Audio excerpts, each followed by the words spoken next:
दोस्तों एक स्टडी में चौंकाने वाली रिपोर्ट सामने आया है। इस रिपोर्ट में बोला गया है कि इंडिया में हिंदुओं का पॉपुलेशन शेयर 8% घट गया है और मुस्लिम पॉपुलेशन 43% से गो किया है बिटवीन 1950 से 2015 तक। ये आप देख सकते हो India Today, the Economic Time, Business Today सब में पब्लिश हुआ है। Hindu population share sink 8%, Muslim grow 43% between 1950 and 2015। PM panel एक ग्लोबल स्टडी था। इस स्टडी में और क्या क्या चौंकाने वाली बात बोला है।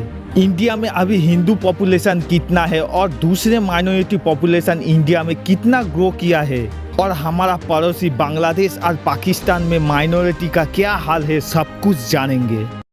दोस्तों प्रधानमंत्री की इकोनॉमिक एडवाइजरी काउंसिल EAC-PM द्वारा की गई एक स्टडी से पता चला है कि भारत में मेजॉरिटी रिलीजियस हिंदुओं की जनसंख्या हिस्सेदारी में 1950 से 2015 के बीच 7.8% की शार्प डिक्लाइन आई है, जबकि कई पड़ोसी देशों में उनकी मेजॉरिटी कम्युनिटी की जनसंख्या में उछाल देखी गई है। भारत में हिंदू आबादी घटी है, जबकि मुस्लिम, ईसाई, बौद्ध और सिख समेत अल्पसंख्यकों की हिस्सेदारी बढ़ी है, जबकि आबादी में जैन और पारसी की संख्या घटी है।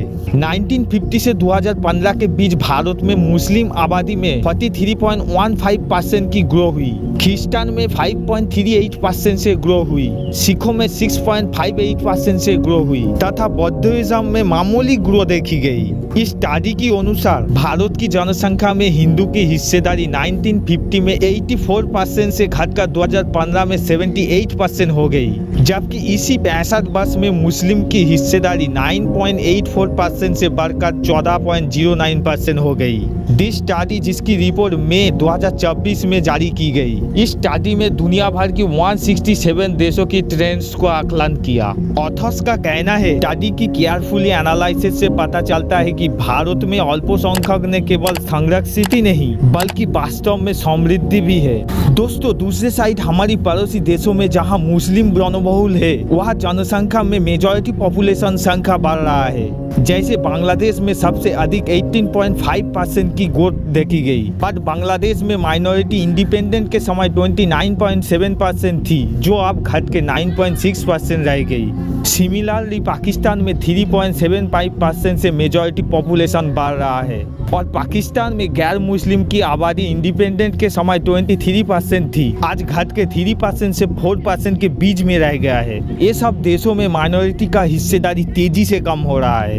इस स्टडी में कहा गया है कि भारत और म्यांमार के अलावा नेपाल में बहुसंख्यक हिंदू आबादी में 3.6% की गिरावट देखी गई। हालांकि मई 2024 में जारी इस स्टडी के अनुसार बहुसंख्यक बुद्धिस्ट आबादी वाली भारत की पड़ोसी देश भूटान और श्रीलंका में भी 17.6% और 5.25% की वृद्धि देखी गई। स्टडी में अल्पसंख्यकों की जीवन को बेहतर बनाने के लिए भारत की नीतियों और संस्थाओं की सराहना की गई है। ऑथर्स ने निष्कर्ष निकाले हैं कि इन प्रगतिशील नीतियों और समृद्धिशील संस्थाओं की परिणाम भारत में अल्पसंख्यकों की आबादी की बढ़ती संख्या में परिलक्षित होती है, और दूसरी तरफ इसे लेकर पॉलिटिक्स भी हो रही है। बीजेपी की IT सेल प्रमुख अमित मालविया एक ट्वीट में कहा, हिंदू जनसंख्या में गिरावट के लिए कांग्रेस को जिम्मेदारी ठहराया।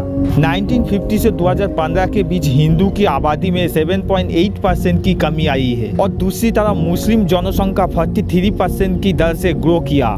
कांग्रेस की एक दशक की शासन ने हिंदुओं के साथ ये किया। अगर अभी भी उन्हें ऐसे करने दिया गया तो हिंदू के लिए कई दूसरा देश नहीं बचेगा, और कांग्रेस ने इस स्टडी को ही गलत बताया है। और दोस्तों आपको क्या लगता है, देश में ऐसा ही चलता रहा तो हिंदुओं का क्या हल होगा और इसके लिए जिम्मेदार कौन है? आपका ओपिनियन कमेंट बॉक्स पर जरूर बोलना।